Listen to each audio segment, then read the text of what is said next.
ਆਹਾ ਹਾ ਇਹਦੇ ਗਾਣੇ ਤੇ ਪਰਚਾ ਵੀ ਹੁਣ ਹੋ ਗਿਆ ਜੇ। ਸੁਣੋ ਹੋਰ ਸੁਣੋ, ਤੁਸੀਂ ਵੀ ਸੁਣੋ, ਤੁਹਾਡੇ ਤੇ ਵੀ ਪਰਚਾ ਹੋਵੇਗਾ।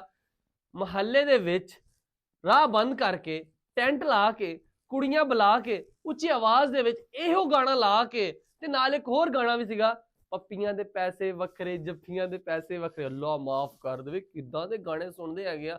ਜਿਹੜਾ ਸ਼ਾਇਰ ਸੀਗਾ ਉਹਦੇ ਵੀ ਹੱਥ ਨਹੀਂ ਟੁੱਟੇ ਜਦੋਂ ਉਹਨੇ ਇਦਾਂ ਦਾ ਗਾਣਾ ਲਿਖਿਆ। ਇਹ ਜਨਾਬ ਥਾਣਾ ਗੁਲਾਮ ਮੁਹੰਮਦਾਬਾਦ ਦੇ ਇਲਾਕੇ ਦੇ ਵਿੱਚ ਇੱਕ FIR ਦਰਜ ਹੋਈ ਆ, ਜਿੱਥੇ ਜਨਾਬ ਮੈਂ ਤੁਹਾਨੂੰ ਦੱਸਦਾ ਜਾਵਾਂ ਕਿੰਗ ਵਾਲੀ ਬਸਤੀ ਸੀਗੀ। ਰਾਹ ਬੰਦ ਕਰਕੇ, ਸ਼ਾਇਦ ਉਹਨਾਂ ਦਾ ਕੋਈ ਫੰਕਸ਼ਨ ਵਗੈਰਾ ਹੋਏਗਾ, ਰਾਹ ਬੰਦ ਕਰਕੇ ਬਕਾਇਦਾ ਉੱਚੀ ਆਵਾਜ਼ ਦੇ ਵਿੱਚ ਉਹਨਾਂ ਨੇ ਉੱਥੇ ਗਾਣੇ ਲਾਏ ਹੋਏ ਸੀਗੇ ਜਿਹੜੇ ਮੈਂ ਤੁਹਾਨੂੰ ਦੱਸ ਦਿੱਤੇ ਆ।